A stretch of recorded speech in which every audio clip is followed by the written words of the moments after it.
आलो गणपतीच्या अगोदर 2 दिवस, पण व्हिडिओ वगैरे काही केला नव्हता. सो आज मोकळा वेळ मिळाला तर म्हटलं आज आपण व्हिडिओ करू. व्हिडिओ करताना बाकीच्या इतर ठिकाणी निवांतपणा नव्हता, कारण सगळे मुलं वगैरे आले आहेत आणि इकडे तिकडे गोंगाट आहे, सगळा आवाज वगैरे आहे. त्याच्यामुळे हा एक स्पेस आहे इथला की जिथे निवांत शांतता मिळते आणि प्रसन्न वातावरण असतं. म्हणजे आमचं विठ्ठू माऊलीचं मंदिर, हे तुम्ही अगोदरच्या ब्लॉगमध्ये पाहिलंच असेल. सो मित्रांनो, आज आपण बोलणार आहोत गणेशोत्सवाबद्दल, की कोकणातील गणेशोत्सव कसा असतो नेमका, कशा पद्धतीने गणेशाची पूजा अर्चा वगैरे केली जाते. सो मित्रांनो, संपूर्ण जगभरातच गणेशोत्सव साजरा केला जातो, तसंच कोकणात देखील साजरा केला जातो. मित्रांनो, तुम्हाला माहीत असेल कोकणकर किती तत्परतेने गणेशोत्सवाची वाट बघत असतात.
तो मंडळी फायनली गणपती निघालेत आपल्या गावाला आणि खूप बोलतात ना भावनिक जिव्हाळा निर्माण होतो या 3-4 दिवसामध्ये. आणि आता जेव्हा ते निघून जातात तेव्हा खरंच म्हणजे इतकं वाईट वाटतं ना मित्रांनो. म्हणजे असं पूर्ण भरलेलं घर असतं 4-5 दिवस, ते आता पूर्ण खाली होणार. आणि मुंबईला येताना कुठेतरी असा तो वाईटपणा असतो.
वाटा खूप भयानक आहेत मित्रांनो, त्याच्यामुळे सांभाळून जावं लागतं.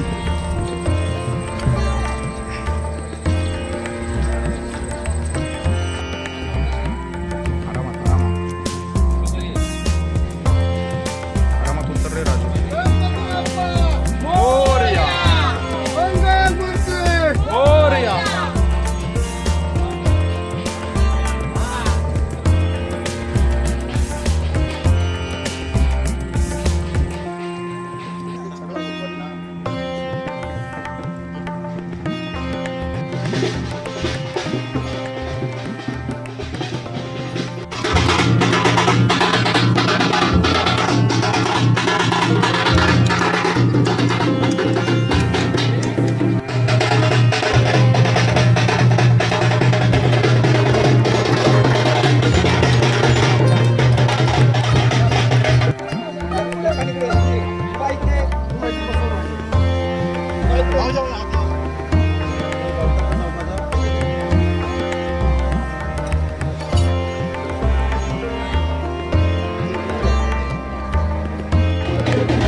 आता नदीवरती पोहोचतोय. आता इथे आम्ही पूजा अर्चना वगैरे करणार आणि त्याच्यानंतर मग विसर्जन करणार.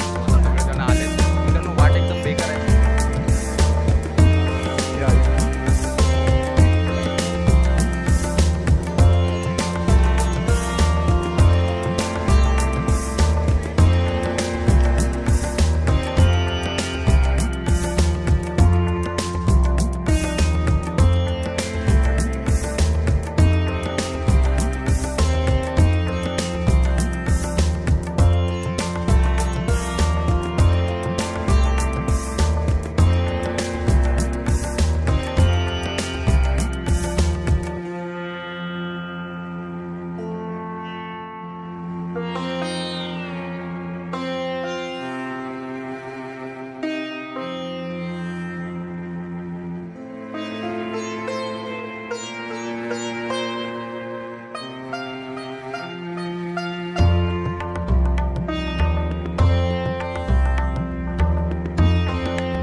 मंथन पै केले रामाची अवचित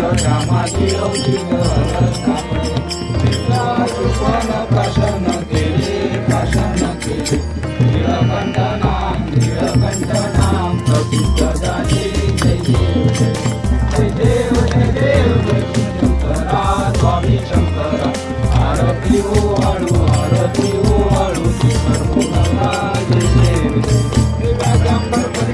सुंदर मदनारी पंचानन पंचानन मनमोहन माझे उच्चारी बोलीचे बीज माझे उच्चारी माझे उच्चारी रघुवीर नाम रघुवीर नाम दाता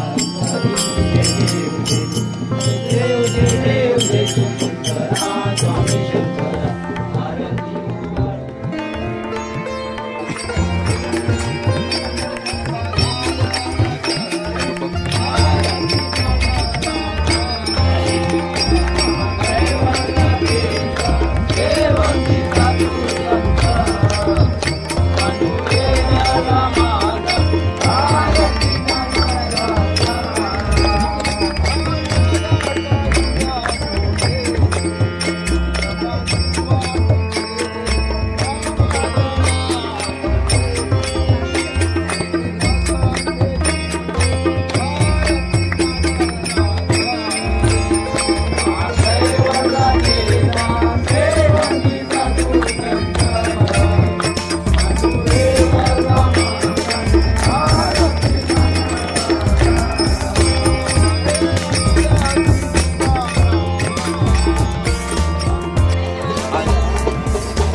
हे वाजवा रे.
अक्षरशः 10-15 दिवस लोक अगोदर येतात, गणेशोत्सवाची तयारी करतात आणि एकंदर भक्तिमय वातावरणामध्ये गणेशोत्सव साजरा केला जातो. काही जणांकडे 1.5 दिवसाचा असतो, काही जणांकडे 5 दिवसाचा, तर काही जणांकडे 11 दिवसाचा म्हणजे अनंत चतुर्थीपर्यंत गणेशोत्सव साजरा केला जातो. सो मित्रांनो, आमच्याकडे देखील 5 दिवसाचा गणपती असतो.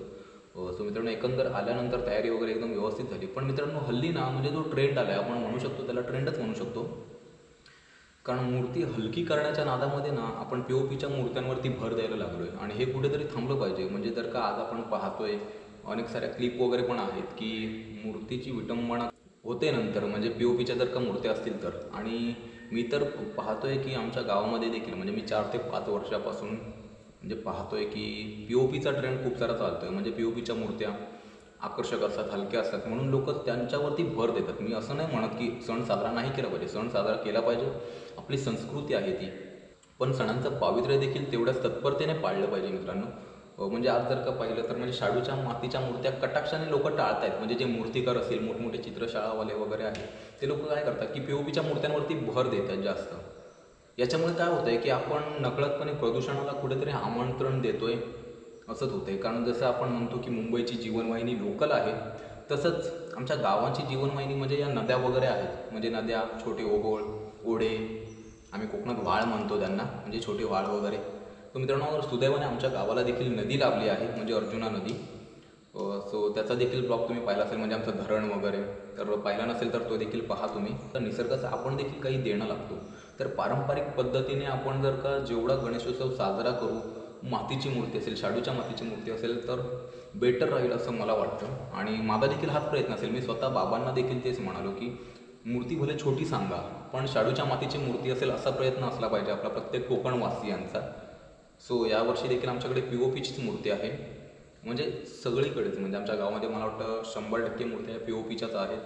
सो माझं देखील त्यांना एक पर्सनली ओपिनियन आहे की शाडूच्या मातीच्या मूर्तींवरती जेवढा भर देता येईल तेवढं द्या. कारण कसं माहिती आहे, आपण नकळतपणे प्रदूषणाला आपण बोलवतोय. कारण आपण जी आज नदी पाहतोय ती पुढच्या पिढीला राहील की नाही ही देखील शंका आहे. कारण सणांचं पावित्र्य आपण पारंपरिक पद्धतीने जरूर राखू शकतो.